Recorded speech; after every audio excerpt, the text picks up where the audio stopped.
RSSന്റെ കയ്യിലെ കളിക്കുരങ്ങായി ഗവർണർ അധപ്പതിച്ചു പോയെന്ന് SFIയുടെ അഖിലേന്ത്യാ പ്രസിഡന്റ് VP സാനു പറയുന്നു.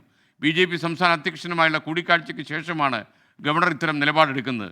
ബാനർ നീക്കാൻ ചാൻസലർക്ക് അധികാരമില്ലെന്ന് VP സാനു 24നോട്. ഈ പറയുന്ന ആരിഫ് മുഹമ്മദ് ഖാൻ എന്ന പാൻ ഇന്ത്യൻ ഗവർണർ, അദ്ദേഹം RSSന്റെ കയ്യിലെ കളിപ്പാവയാണോ, BJP പറയുന്നതിനനുസരിച്ച് തുള്ളുന്ന കുട്ടിക്കുരങ്ങാണോ എന്ന് മാത്രമാണ്. ഈ പ്രയോഗത്തോടു കൂടി കുരങ്ങ് എനിക്കെതിരെ മാനനഷ്ടത്തിന് കേസ് കൊടുക്കാനുള്ള എല്ലാ സാധ്യതയും ഉണ്ട്. എങ്കിൽ പോലും അദ്ദേഹം RSSന്റെ കയ്യിലെ ഒരു കളിക്കുരങ്ങായി, ഒരു കുട്ടിക്കുരങ്ങായി അധപ്പതിച്ചിരിക്കുന്നു എന്നുള്ളതാണ്.